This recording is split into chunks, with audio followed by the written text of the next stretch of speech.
त जयति परम ज्योति समम समस्तैरनंत पर्यायै दर्पण तल इव सकलः प्रतिफलति पदार्थ मालिका यत्र परमागमस्य बीजम् निषिद्ध जात्यन्ध सिन्दुर्विधानम् सकल नय विलसितानां विरोध मथनं नमाम्यनेकान्तम् विरोध मथनं नमाम्यनेकान्तम्। परमागम के सारभूत अनेकांत सिद्धांत को ध्यान में रखते हुए यहाँ आचार्य अमृतचंद्र स्वामी ने श्रद्धा, ज्ञान और चारित्र इन तीनों की अपेक्षा से श्रावकाचार का वर्णन करना प्रारंभ किया। बहुत ही सुंदर और मार्मिक प्रकरण यहाँ अपना चल रहा है। कल हमने यह बात देखी थी कि निश्चय से हिंसा का स्वरूप क्या है। वास्तव में हिंसा का स्वरूप क्या है? द्रव्य हिंसा क्या होती है, भाव हिंसा क्या होती है, स्व की द्रव्य हिंसा और पर की द्रव्य हिंसा, स्व और पर दोनों की द्रव्य और भाव हिंसा किस किस प्रकार से होती है, इसका बहुत सुंदर चित्रण कल यहाँ किया गया था। देखिए, प्रकरण को थोड़ा सा आगे बढ़ाएंगे, लेकिन इतना आप अवश्य समझ लीजिए कि अपनी भी हिंसा होती है और पर की भी हिंसा होती है। हिंसा तो दोनों की होती है, और इतना ही नहीं, दोनों की द्रव्य हिंसा भी होती है और दोनों की ही भाव हिंसा भी होती है। क्या? दोनों की ही द्रव्य हिंसा भी और दोनों की ही भाव हिंसा भी होती है। बड़ा गजब का स्वरूप है। आचार्य देव ने मानो कल ये प्रेरणा दी हो कि जिस तरह से स्वयं के परिणाम न बिगड़ें वैसा कार्य करना, साथ ही हमारे मन वचन काय से ऐसी प्रवृत्ति भी नहीं होनी चाहिए जिसके माध्यम से हमारे परिवार में किसी और के परिणाम बिगड़े। न केवल परिवार में, अपितु पड़ोस में भी किसी के भाव हमारे द्वारा नहीं बिगड़ने चाहिए। हमारे माध्यम से ऐसी क्रिया नहीं होनी चाहिए, हमारे माध्यम से इस प्रकार की प्रवृत्ति नहीं होनी चाहिए, हमारा आचरण इस प्रकार का नहीं होना चाहिए जिसके माध्यम से किसी के भी दिल को थोड़ी बहुत भी ठेस लगे। ये सब चर्चाएं कल हम यहाँ कर चुके थे, और उसमें जो मूल बिंदु था वो था कषाय परिणाम। आज यहाँ सारे जनागम का सार बतला रहे हैं, द्वादशांग का सार बतला रहे हैं। आपने कभी सोचा यदि 2 लाइन में हमें जैन दर्शन को बतलाना हो तो हम क्या कह सकते हैं? विद आगम प्रमाण चाहिए, विद रेफरेंस चाहिए। ऐसा नहीं आपने अपनी भाषा में अपने शब्दों में कुछ भी कह दिया हो, हम उसे स्वीकार नहीं करेंगे। जिनागम का सार क्या है? संक्षेप में जैन शासन को, जैन परंपरा को 2 लाइन में कहिए। मुझे मालूम है आप रत्नत्रय धर्म कह सकते हैं, आप वस्तु स्वभाव की चर्चा कह सकते हैं, आप कण कण की स्वाधीनता की बात कर सकते हैं, आप अकर्तावाद की बात कर सकते हैं, आप कह सकते हैं एक द्रव्य दूसरे द्रव्य का कर्ता धर्ता नहीं है। लेकिन हमारा प्रश्न ये है, आपने अभी तक जितनी भी बातें कही इनका आगम प्रमाण क्या है जिसमें किसी वीतरागी दिगंबर संत ने कहा गया हो सारे जनागम का निचोड़ ये है? कोई नहीं है। अब सारे जनागम का निचोड़ ये यहाँ इस 44 नंबर के श्लोक में कह रहे हैं। अरे गजब का छंद है, छंद देख करके ही ऐसा होता है ये क्या गजब की बात कह दी है। हिंसा और अहिंसा के संदर्भ में इससे ज्यादा सूक्ष्म व्याख्या और कोई दूसरी कहीं नहीं हो सकती है। कभी कभी तो हम यहाँ तक कहते हैं अहिंसा की चर्चा अकेले जैन परंपरा में ही नहीं है, अहिंसा की चर्चा तो पूरी दुनिया और पूरे विश्व में है ना। हिंसा की बात तो दुनिया में कोई स्वीकार नहीं करता है ना। आज दुनिया में कोई नहीं कहता है कि हिंसा होनी चाहिए। आतंकवाद के खिलाफ पूरा देश और पूरी दुनिया लड़ रही है, आतंकवाद के खिलाफ। इसका मतलब आतंकवाद बुरा है, इसका मतलब हिंसा बुरी है, इसका मतलब लड़ाई झगड़े नहीं होने चाहिए। अमन, चैन, शांति प्रत्येक व्यक्ति को चाहिए, हर व्यक्ति को चाहिए। अकेले जैनियों की बपौती नहीं है, अकेले जैन नहीं चाहते हैं अमन, चैन और शांति। दुनिया का हर व्यक्ति चाहता है, हर धर्म वाला ये चाहता है, हिंसा नहीं हो। अहिंसा की चर्चाएं, मैं आपसे पूछता हूं, हमारे राष्ट्रपिता महात्मा गांधी तो जैन नहीं थे, और उन्होंने जिस अहिंसा का प्रचार प्रसार किया, उनके अनुयायी, उनके फॉलोअर्स, उनको फॉलो करने वाले लोग, वो लोग तो जैन नहीं थे। लेकिन उसके बावजूद भी उन्होंने पूरी दुनिया भर में एक बात कही कि नहीं कही, अहिंसा अहिंसा अहिंसा, और हर व्यक्ति ने उस बात को स्वीकार किया या नहीं? हिंदुस्तान के लाखों करोड़ों लोगों ने अहिंसा को स्वीकार किया। फिर भी इतना सब कुछ होने के बावजूद भी जिनागम में कही गई अहिंसा की चर्चा कुछ अद्भुत है। सुनो, जिस जगह पर सारे दुनिया के लोगों की हिंसा समाप्त होकर अहिंसा शुरू होती है, और अहिंसा जिस लेवल पर पहुंचती है, वहां से जैन परंपरा की अहिंसा शुरू होती है। क्या बोलो आप, समझ में आ रही है बात? माने जैन शासन की अहिंसा की चर्चा, जैन परंपरा में अहिंसा की चर्चा, जिन शासन में अहिंसा की उत्कृष्टता, ये कहां है? ये बात ही नहीं है दूसरे लोगों को मारने पीटने की। तो यहां तो ये बात कहते हैं, मैं श्लोक पढ़ता हूं, 44 नंबर का श्लोक है, याद करना, याद करने लायक है, सबको याद हो जाना चाहिए। 82 नंबर पेज, 44 नंबर का श्लोक, 44 नंबर का श्लोक है, पुरुषार्थ सिद्धि उपाय ग्रंथ, अहिंसाणुव्रत की चर्चा है। निश्चय से हिंसा और अहिंसा का लक्षण कहते हैं। अप्रादुर्भाव है खलु रागादीनाम भवत्य हिंसेति, तेषामेवोत्पत्ति हिंसेति, जिनागमस्य संक्षेप है। जिनागमस्य संक्षेप है। संक्षेप में जिनागम को कहना हो तो इतना सा कह दिया, जिनागम का सार इतना सा बतला दिया। पुरानी पुस्तक में 53 नंबर पेज है, नई पुस्तकों में 82 नंबर पेज है। जिनागम को संक्षेप में और सार रूप में कहना हो तो इतनी सी बात कह दी। बतलाओ आप, आपको मालूम है, व्यास जी से किसी ने पूछा कि साहब हिंदू धर्म में कि हमारे यहाँ 18 पुराण कहे हैं, इनके यहाँ भागवत पुराण, मार्कंडेय पुराण, इस तरह से 18 पुराण कहे हैं, बहुत बड़े बड़े। बोले इन 18 पुराणों को पढ़ने के लिए न तो हमारे पास में समय है, न हमारे पास में शक्ति है, और न हमारे पास में बुद्धि है। सारभूत यदि कुछ बात आप बतला दो व्यास जी तो हमारा काम हो जाए और सारे पुराणों का सार मालूम चल जाए। तो पता है व्यास जी ने 2 लाइनों में 18 पुराणों का सार बतलाया। हिंदू परंपरा की बात कर रहा हूं, हिंदू धर्म दर्शन की बात कर रहा हूं। क्या लिखा उन्होंने? 18 पुराणेषु व्यासस्य वचनद्वयम् परोपकारः पुण्याय पापाय परपीडनम्। क्या? परोपकार पुण्य है, पर का उपकार करना वो पुण्य है, और पर को पीड़ा देना ये पाप है। ये 18 पुराणों का सार है।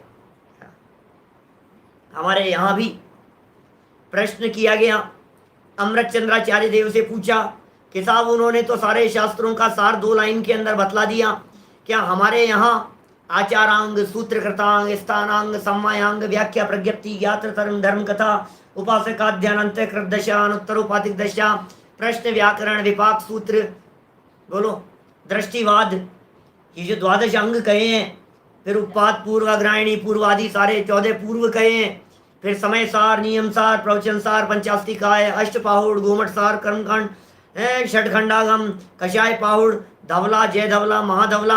अरे साहब बहुत है साहब, कोई सार बतला दो ना यार 2 लाइनों में, बोलो। तो पता है क्या कहा अमृत चंद्राचार्य देव ने? अमृत चंद्राचार्य देव कहते हैं, महिपाल जी भाई साहब क्या लिखते हैं वो कहते हैं, अप्रादुर्भाव खलु रागादि नाम भवत्य हिंसेति, तेषामेवोत्पत्ति हिंसेति, जिनागमस्य संक्षेप। सारे जिनागम का सार है राग आदि की उत्पत्ति, हिंसा और आत्मा में राग की उत्पत्ति नहीं होना, ये अहिंसा। ये हिंसा और अहिंसा की चर्चा, सारा चिनागम आ गया, द्वादशांग का सार आ गया, सारी मार्मिक बात इसके अंदर गर्भित हो गई है। कहीं और ज्यादा भटकने की जरूरत नहीं है, आगे पीछे और कहीं जाने की जरूरत नहीं है।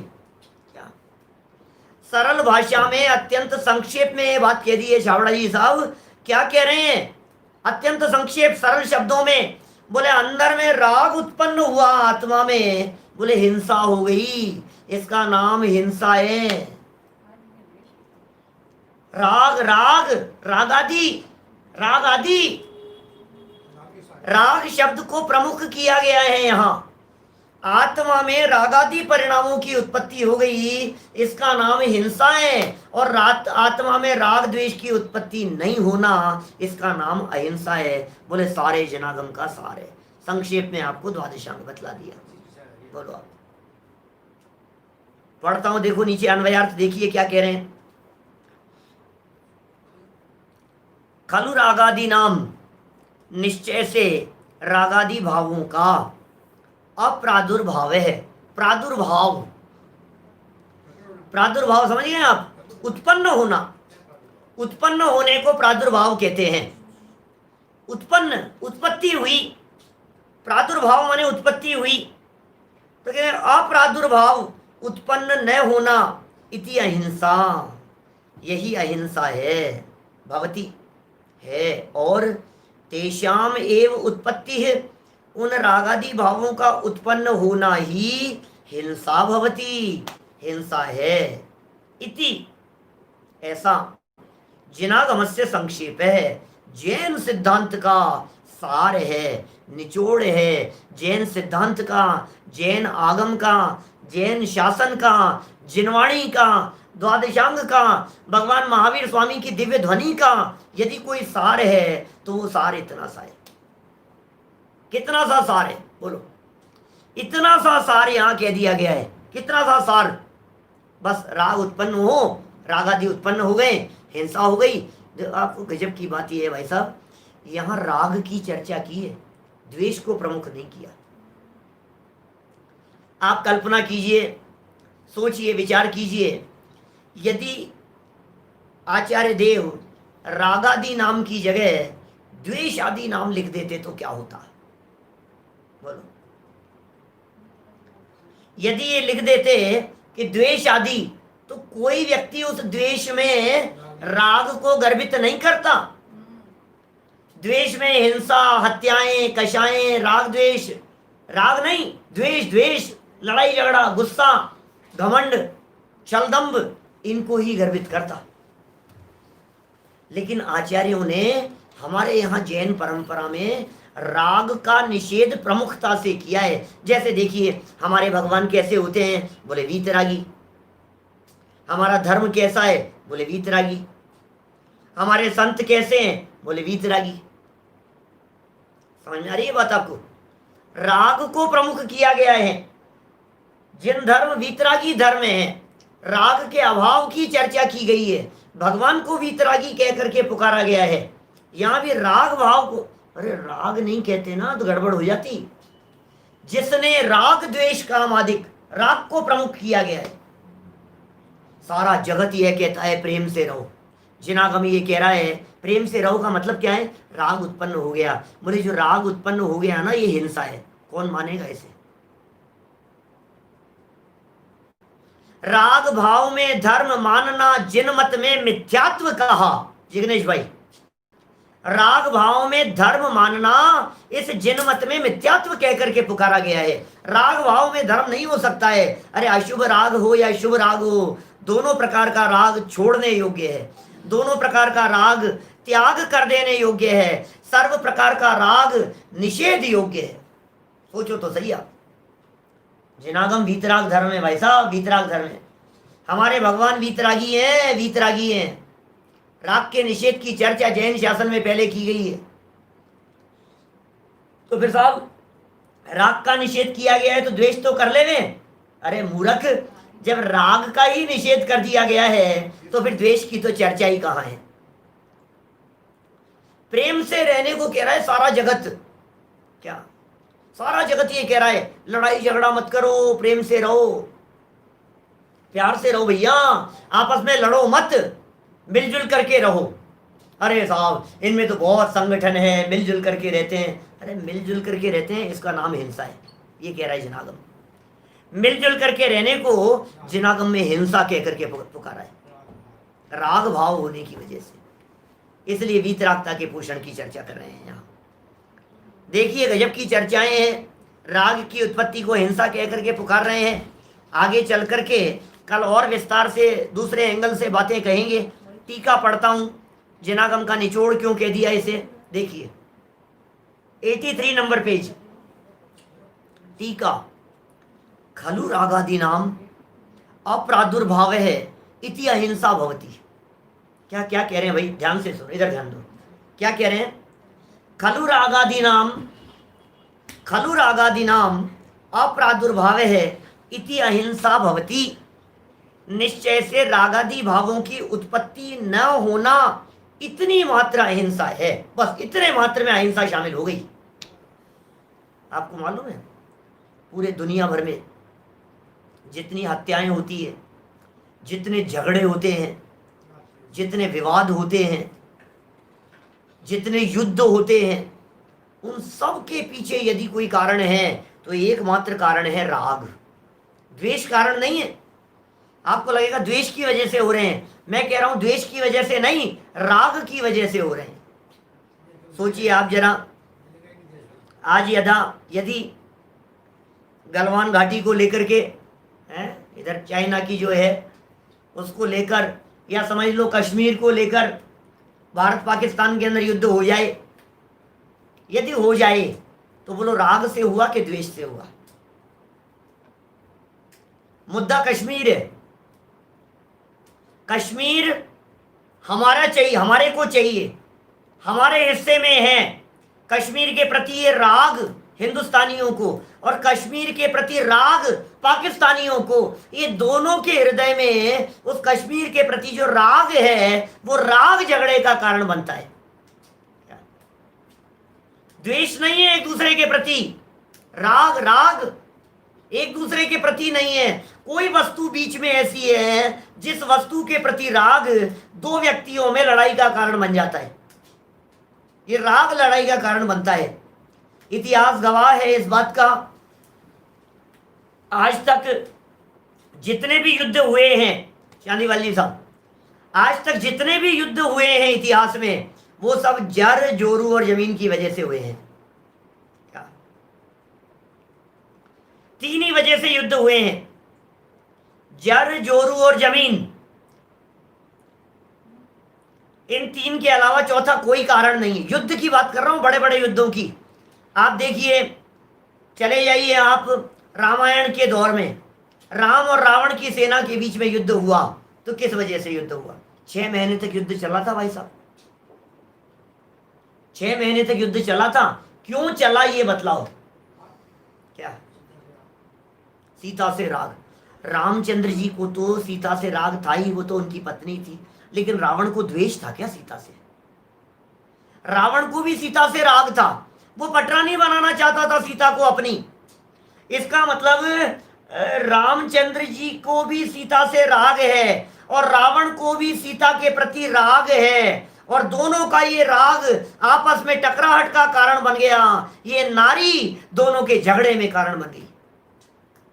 जोरू माने होता है पत्नी, लड़की, स्त्री, कन्या, ये सब है जोरू। और जर माने होता है धन, और जमीन तो है ही विवाद का कारण, जो कश्मीर मुद्दा बना हुआ है, समझ लो आप।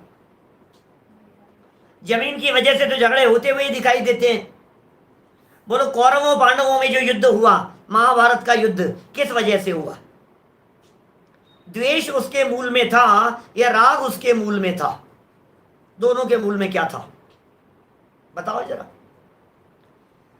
पांडवों ने ये कहा कि भैया हम युद्ध नहीं करना चाहते, हम 5 भाई हैं, हमारे को रहने के लिए 5 गांव दे दो, बस पूरा हस्तिनापुर का साम्राज्य तुम ले लो। कौरवों को कह दिया, दुर्योधन को कह दिया तुम ले लो सब कुछ, बस सिर्फ हम 5 भाई हैं, 5 गांव हमारे को दे दो। मैं आपसे पूछना चाहता हूँ, जीवन यापन करने के लिए आपको भी गांव चाहिए क्या? बोलो संजय जी, गांव चाहिए आपको रहने के लिए? एक एक गांव, एक एक भाई को। कौरवों को तो उस पूरी प्रॉपर्टी के प्रति, जमीन जायदाद के प्रति, राज्य के प्रति राग था ही, लेकिन पांडवों को भी गांव के प्रति राग कम नहीं था। कुछ तो चाहिए साहब, कुछ तो चाहिए साहब, ऐसे थोड़ी ना साहब, आखिर 5 भाई हैं और क्षत्रिय हैं, ऐसे कैसे एक मकान के अंदर रह लेंगे हम भी? 5 मकान नहीं, 5 गांव चाहिए। युद्ध का कारण बन गया भाई साहब, ये राग भाव युद्ध का कारण है। और धन के प्रति होने वाले हत्याएं तो सब देख रहे हैं, आए दिन रोजाना 10-10, 20-20 हजार के लिए हत्याएं हो जाती है। ये हिंदुस्तान है, क्या कहें आपको? भारत में 10-10, 5-5 हजार के लिए, बोलो, कल्पना के ऊपर से निकलती है बात, दिमाग के ऊपर से निकलती है। 15,000 रुपए के लिए हत्या कर दी उसकी। और ज्यादा पैसे हो आपके पास में तो हत्याएं कर देवे और करा देवे। और क्या दम है इन सब चीजों में? पैसे की वजह से राग, राग। आचार्यों ने कहा राग को गोली मारो। ये जो राग उत्पन्न हुआ है, ये राग राग नहीं है, ये राग रोग है। ये जो आपके कोविड है ना, ये क्या, जिस बीमारी की चर्चा चल रही है 19, ये जो बीमारी है, ये बीमारी अपना रोग नहीं है, ये बीमारी हमारी बीमारी नहीं है। हमारी जो बीमारी है वो रोग नहीं, राग की बीमारी है। ये रोग का तो उपचार करता है, लेकिन राग का उपचार नहीं करता। अरे रोग का नहीं, राग का उपचार करो बंधु, राग का उपचार करो।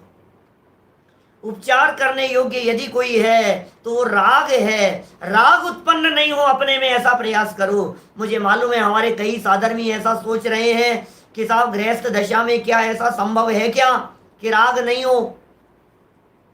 बोलो, क्या ये संभव है? राग नहीं हो, आपने तो कह दिया साहब राग मत करो साहब, हिंसा होगी साहब, राग मत करो। कैसे हो कि सुनो, सच्चा मार्ग तो यही है। क्या? सच्ची अहिंसा तो वीतरागता होने पर होगी। परम अहिंसा की प्राप्ति तो अनंत भगवान बनने पर होगी। सर्व प्रकार के राग का अभाव जहां हो जाएगा, ऐसी अनंत दशा प्रकट होने पर वहां पूरी तरह से आपको हो जाएगा, आप अहिंसा धर्म के धनी हो जाएंगे। लेकिन उसके पहले भूमिका के अनुसार जितना जितना राग कम होता चला जाएगा, उतनी उतनी अहिंसा। जितने राग की कमी उतनी अहिंसा बढ़ गई, राग की और कमी और अहिंसा बढ़ गई, राग की और कमी और अहिंसा बढ़ गई। अहिंसा धर्म है भाई साहब, क्या अहिंसा धर्म है, ये समझा रहे हैं यहाँ पर। देखिए पढ़ता हूं जरा, मैं समझता हूं मोटी मोटी बात समझ में आ गई होगी। कहना क्या चाहते हैं आचार्य देव, इसे जनागम का सार कह दिया है।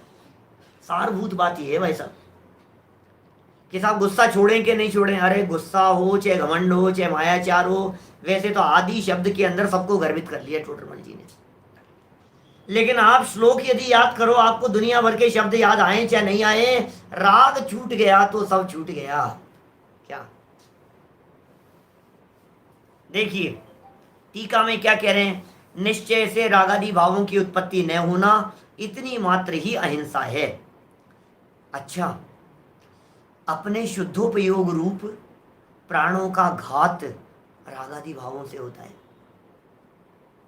शुद्धोपयोग रूप प्राण, क्या अपने जो प्राण हैं, पीछे कही थी ऐसी चर्चा, अपने जो प्राण हैं वो शुद्धोपयोग प्राण हैं, और शुद्धोपयोग रूप प्राणों का, शुद्धोपयोग रूप प्राणों का घात होता है, रागादि भावों से होता है। इसलिए रागादि भावों का अभाव होना ही अहिंसा है। कि साहब आदि का मतलब समझ में नहीं आया। आदि माने क्या होता है? बोलो। आदि तो नाम भी होता है, आदि तो हमारे प्रथम तीर्थंकर का नाम भी है, प्रथम होने की वजह से आदि कहलाते। क्या? देखिए आदि शब्द से राग, द्वेष, मोह, काम, क्रोध, मान, माया, लोभ, हास्य, शोक, भय, जुगुप्सा, प्रमाद आदि समस्त विभाव भाव जानना चाहिए। क्या कह रहे हैं टोडरमल जी साहब? सारे विभाव भावों को जानो, सब सब सब छोड़ने, अपनाने योग्य कोई नहीं है। तुम्हारे प्रेम से रहना भी अपनाने योग्य नहीं है। तो फिर साहब के लड़ाई झगड़ा करके रहें क्या? अरे कल तो कही थी। सुनो भाई, झगड़े की तुलना में झगड़े को मिटाने का प्रयास करो, घटाने का प्रयास करो, फिर मिटाने का प्रयास करो। सुनो, ये जो रागादि है ना, रागादि भाव, ये रागादि भाव पंच विषय कषायों की तरफ से बात करूं। देखो, रागादि भाव यदि पंचेंद्रिय विषय भोगों की तरफ लगे हुए हैं तो फिर ये कहलाता है राग, तीव्र राग, अशुभ राग, पाप भाव। और यही राग जब पंच परमेष्ठियों की तरफ चला जाता है तो वो राग मंद हो जाता है। वहां तीव्र था, पांचों इंद्रियों के विषय भोगों में राग तीव्र है, और पंच परमेष्ठियों की तरफ आने से राग मंद है, और पंचम पारिणामिक भाव की तरफ लक्ष्य करने से राग का अभाव है। बोलो, तीव्र कषाय, मंद कषाय और अकषाय, तीन शब्द दे दिए मैंने यहां। तीव्र कषाय, मंद कषाय और अकषाय,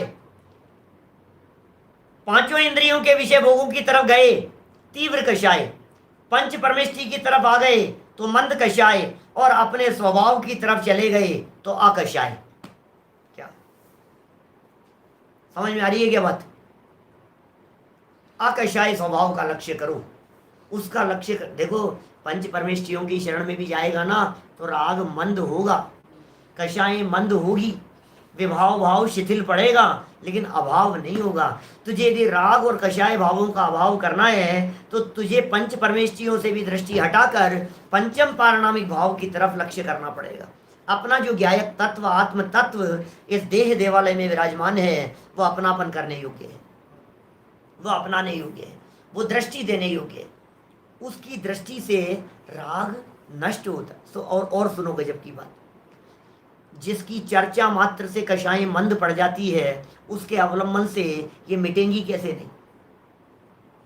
क्या कहना है, क्या कह दिया मैंने?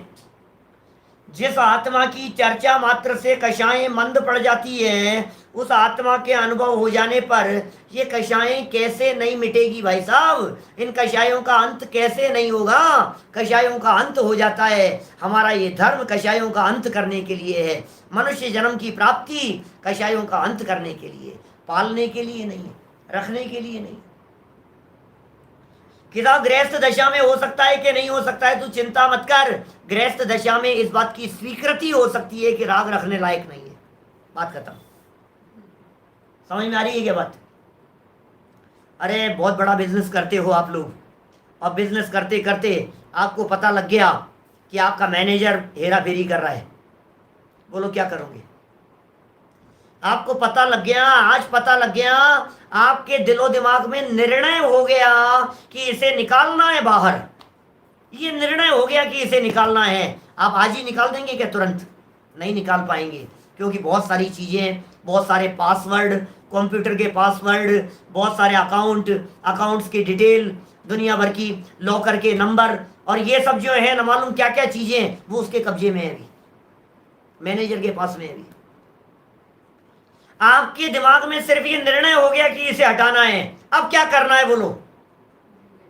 अब पासवर्ड ले लो उससे, धीरे धीरे अपने कब्जे में लो। धीरे धीरे उसके पास में जो आधिपत्य था उसे दूसरे की तरफ ट्रांसफर करो। ये तरीका है, लेकिन निर्णय पहले हो गया कि नहीं हो गया, बतलाओ मुझे। तो गृहस्थ दशा में ये राग मिटाने योग्य है, ये राग रखने योग्य नहीं है, ये राग हमारे घर से निकाल देने योग्य है। ये निर्णय और फैसला इस गृहस्थ दशा में रहते हुए वर्तमान भाव में हमारे को करना है। बस बात खत्म।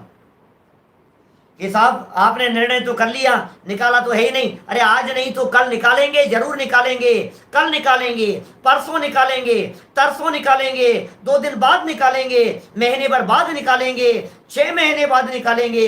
अरे 6 जन्मों बाद निकालेंगे, कोई बात नहीं। तो क्यों चिंता करता है? क्या 6 जन्म लग जाए कोई बात नहीं, वीतरागी होने में 6 जन्म लग जाए कोई बात नहीं, परमात्मा बनने में, लेकिन उसके लिए जो कदम उठाना था वो कदम आज उठा लिया। हो सकता है कि नहीं, बोलो? निर्णय आज ही हो गया, क्या करना है? शादी करनी होती है ना, पहली निगाह में निर्णय हो जाता है कि लड़की पसंद आ गई है, बात खत्म। अब बाद में तो फिर फॉर्मेलिटी चलती रहती है, सगाई होगी, दस्तूर होगा, बात पक्की होगी, ये होगा, वो हो गया, फिर बैंड बाजे और फिर दुनिया भर की चीजें, ये तो होता रहेगा सब बाद में, नक्की हो गया। लेकिन वो शादी के लिए जो नक्की हो गया वो तो जोड़ने की बात है, यहां तो राख को निकालने की चर्चा चल रही है ना, इसलिए एग्जाम्पल वो वाला लगेगा। कौन सा? मैनेजर को निकालने वाला एग्जाम्पल वो वाला चलेगा। हमारे शोरूम में ये जो अकाउंटेंट बैठा हुआ है, ये अकाउंटेंट गफला कर रहा है, अब क्या करोगे बोलो? निकाल दो अकाउंटेंट को। अरे भाई साहब, कैश पूरा उसके पास में है, चेक बुकें उसके पास में है, लॉकर के सारे पासवर्ड डिटेल्स उसके पास में है, ईमेल वगैरह सब उसके कब्जे में है, क्या करोगे आप? हिसाब किताब वो करता है, लेन देन वो करता है। मार्केट में मालिक को तो कोई जानता ही नहीं है, सब उसी को जानते हैं। कौन जानता है बतलाओ मेरे को? आज जितनी बड़ी बड़ी कंपनियां हैं, उन सारी बड़ी बड़ी कंपनियों के मालिक को कम लोग जानते हैं, और उसका जो सीईओ है ना, उसे ज्यादा लोग जानते हैं। हर व्यक्ति की डीलिंग सीईओ करता है, वो देखता है, उससे उससे उससे बात करो, सारे काम वहां होते। यहां तो गृहस्थ दशा के लिए जो प्रश्न खड़ा किया था हमारे एक सज्जन ने, उनका मैंने जवाब दिया है। भाई साहब, देर भले ही कितनी भी लग जाए, लेकिन निर्णय आज होगा। चलो मैं आपसे पूछता हूं, कोई बात नहीं, एक प्रश्न का जवाब दो। महाशय जिनका ये प्रश्न था उनसे पूछता हूं, बहुत पीछे चला गया, पता नहीं किसका प्रश्न था। मैं एक बात पूछता हूं, आज यदि हमारे, आपकी बात नहीं कर रहा मैं, क्यों किसी के बारे में कहूं, आज यदि मेरे कैंसर हो जाए, बोलो निकालने योग्य है या नहीं है? कितने दिन में निकलेगा बताओ? कितने दिन में दूर होगा? हो सकता है महीना भर लग जाए, हो सकता है 6 महीने लग जाए, हो सकता है 6 साल लग जाए कैंसर मिटने में, दूर होने में। लेकिन कैंसर मिटाने योग्य है, ये निर्णय करने में 6 महीने लगेंगे या 6 साल? बताओ कितनी देर लगानी है ये निर्णय करने में? और यदि ये कैंसर मिटाने योग्य है, ये निर्णय करने में तूने यदि 6 साल लगा दिए, तो तू तो वैसे ही मरा हुआ है, क्या करें? मौत को आमंत्रण दे रहा है तू तो। ऐसे ही हम कह रहे हैं ये राग मिटाने योग्य है, ये विभाव भाव रखने योग्य नहीं है, ये हिंसा है, ये आत्म हिंसा है। जनागम का सार है ये कब कब निर्णय करने योग्य है? अभी निर्णय करने योग्य है। आज निर्णय करके जाना बंधुओं, जनागम की सारभूत बात कह रहे हैं। ये निर्णय करने के लिए कह रहे हैं, आज निर्णय हो जाए। आहा, राग भाव में धर्म मानना, जिनमत में मिथ्यात्व कहा, वीत रागता की पोषक ही जिनवाणी कहलाती है। जैन धर्म एकमात्र, वीतरागी को लख वीतरागी बनो, वीतरागी जिन धर्म। कैसा है हमारा धर्म? वीतरागी धर्म। समझ में आ रही है बात? वीतरागी संतों का ये बड़ा उपकार है, वीतरागी संतों का ये बड़ा उपकार है, सुख शांति का ये बताया भंडार है। बोलो, सुख शांति का भंडार बतला दिया गया है क्या? शांति का भंडार है, सुख का भंडार है क्या? समझ में आ रही है क्या साहब? आसान नहीं है बात। नवीन भाई क्या कह रहे हैं? वीतरागता धर्म की चर्चा कर रहे हैं, वीतरागता धर्म की चर्चा कर रहे हैं। ये धर्म वीतरागता का नाम है, राग नहीं चलेगा। वीतरागियों के प्रति तो होना चाहिए ना भाई साहब राग। वीतरागियों के प्रति राग चलेगा कि नहीं चलेगा? कि नहीं चलेगा, क्रॉस लगा दो। वीतरागियों का राग भी नहीं चलता है हमारे यहाँ, तो फिर रागियों का राग? अरे क्या बात कर रहे हो? जब वीतरागियों के प्रति राग का ही निषेध कर दिया, तो रागियों का राग क्या मायने रखता है? कुछ नहीं है वो तो। देखिए अब इन सबके विशेष की चर्चा कर रहे हैं, थोड़ा सा आगे देखिए। इनके लक्षण कहते हैं, इनके लक्षण कह रहे हैं कि इनके लक्षण, जितनी सारी बातें कह दी है ना, एक एक लाइन में सुन लो। राग क्या होता है, द्वेष क्या होता है, मोह क्या होता है, काम क्या होता है, क्रोध क्या होता है, एक एक लाइन फटाफट अभी सब पूरा कर देंगे अपन। देखिए, अपने को कोई पदार्थ इष्ट जानकर प्रीति रूप परिणाम का होना राग है। ये इष्ट लग रहा है, इष्ट जानकर के प्रीति हुई उसके प्रति, बोले ये राग है। अनिष्ट जानकर के अप्रीति परिणाम होना, इसका नाम द्वेष है। अनिष्ट जान लिया, नहीं नहीं अच्छा नहीं है, अनिष्ट जान करके जो उसके प्रति अप्रीति है, पसंद नहीं आया हमारे को, ये क्या है, द्वेष है। फिर पर द्रव्य में एकत्व ममत्व रूप परिणाम होना मोह है। आप जान रहे हैं, राग द्वेष और मोह, राग द्वेष चारित्र मोह है और मोह जो है वो दर्शन मोह है। तो यहां मोह की चर्चा कर रहे हैं। पर में एकत्व ममत्व परिणाम का होना ये मोह है। मेरा कहने का मतलब ये है, टोडरमल जी ने जो इतना विस्तार दिया है, अलग अलग शब्द दे करके ये कहना चाह रहे हैं, इन सब का नाम हिंसा जानना, इन सब से रहित होने का नाम अहिंसा समझना। जब राग से दूर होने की बात कही तो द्वेष से भी दूर होना, फिर मोह से भी दूर होना, फिर काम क्या है, मैथुन रूप परिणाम का नाम काम है, कुशील भाव है। इसने अनुचित किया ऐसा जानकर पर को दुखदायक परिणाम वो क्रोध है। इसने मेरा बुरा किया है, टोडरमल जी ने लिखी ऐसी लाइन, जब ये जीव इस तरह का विचार करता है कि इसने मेरा बुरा किया है तो क्रोध उत्पन्न होता है।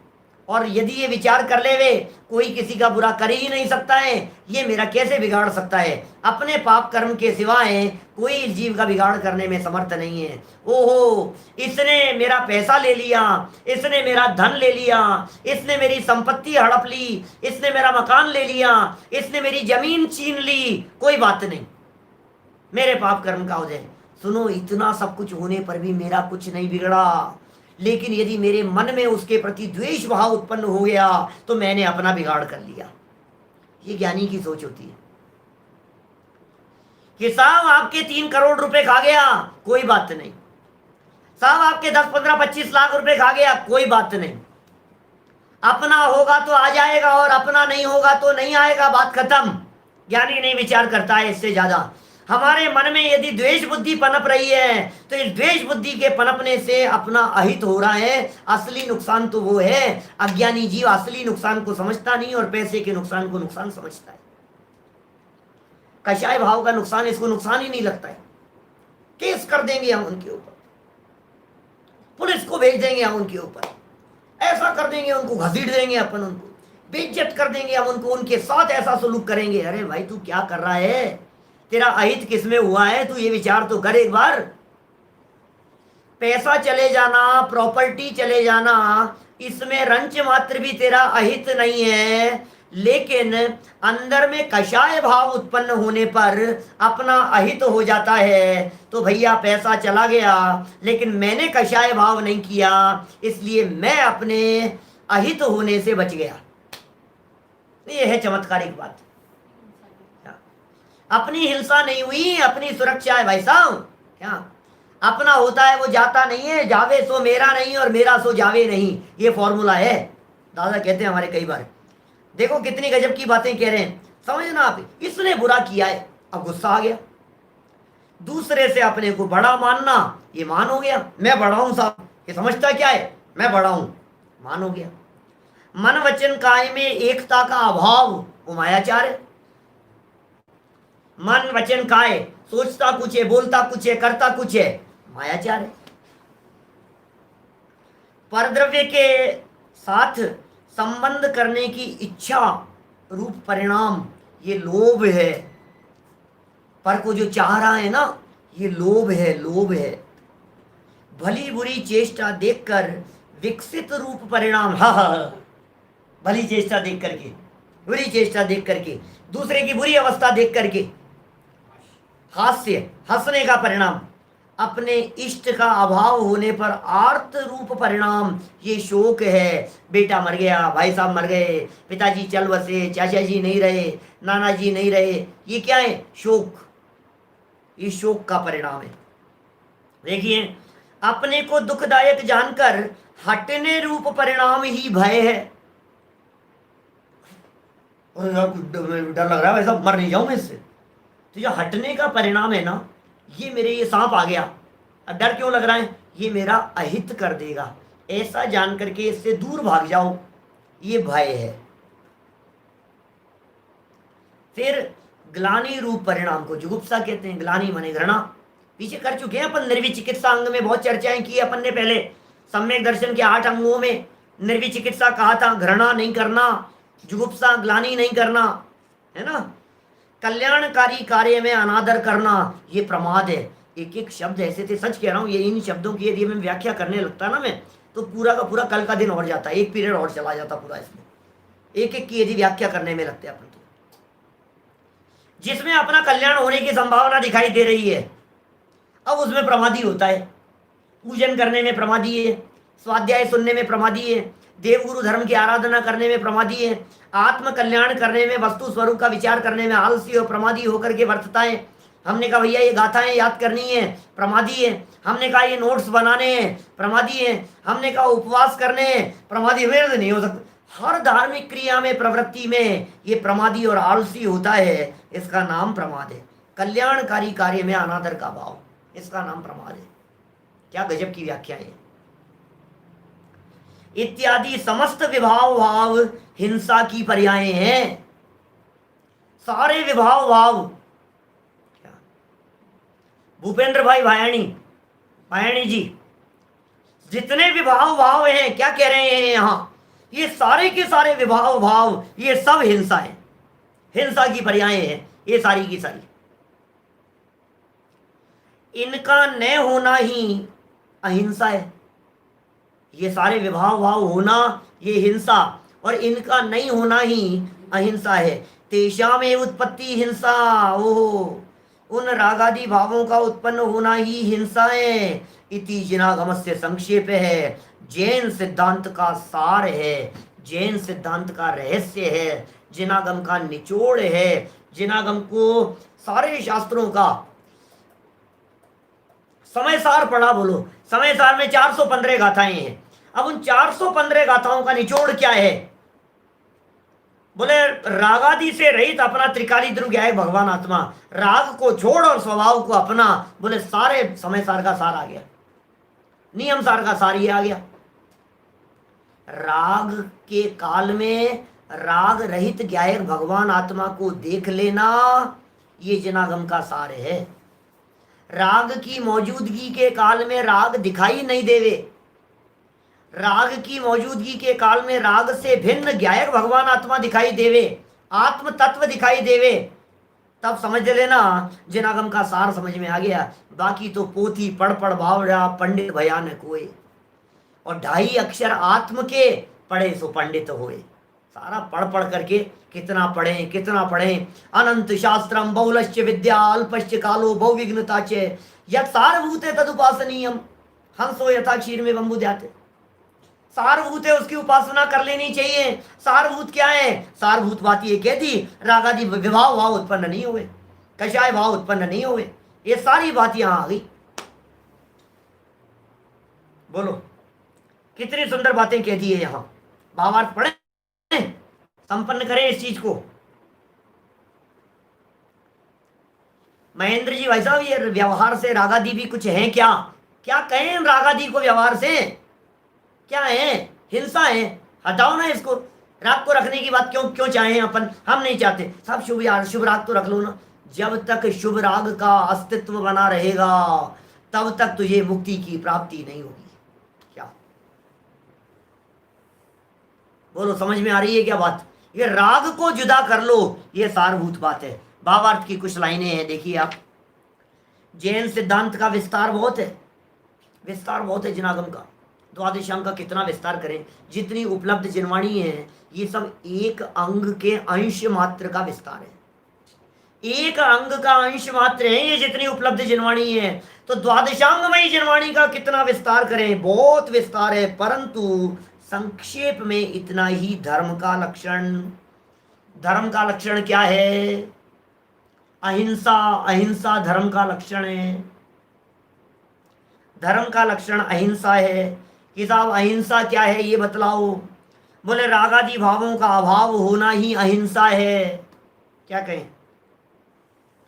इसलिए जैसे बन सके वैसे तथा जितना बन सके उतना रागादि भावों का नाश करना चाहिए।